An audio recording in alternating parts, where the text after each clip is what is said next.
Are your brakes a little shady? This is RJK Dynamics. Today I'll show you how to work on your brakes on your smart car. Alright, first thing you do is you take off your wheels, put the car up in the air.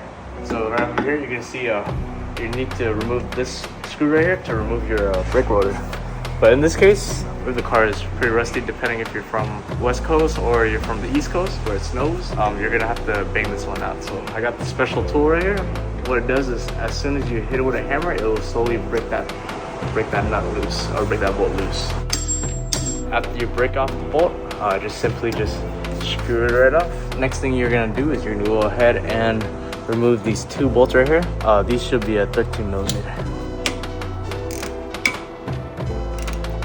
All right, after you got it out, just go ahead and at this point you can start taking off your old brake pads. Depending on how old your thing is, it could be a little bit tough, but you know, a little bit of persuasion fix the job.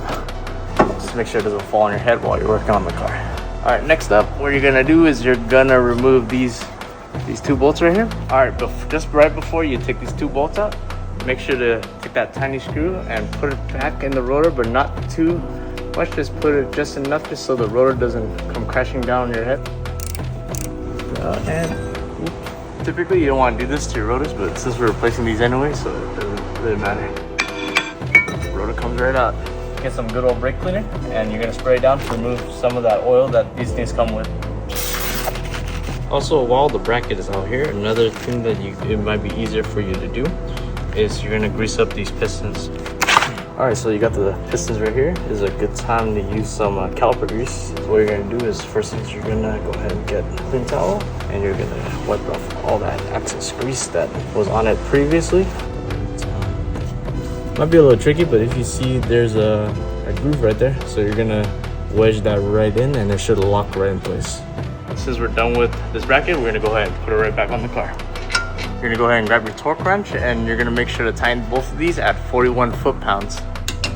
All right, we're gonna go ahead and get your piston right out and you're gonna have to compress this in. So we got this specialty tool right here that's gonna do that for us. Crank it and it should compress.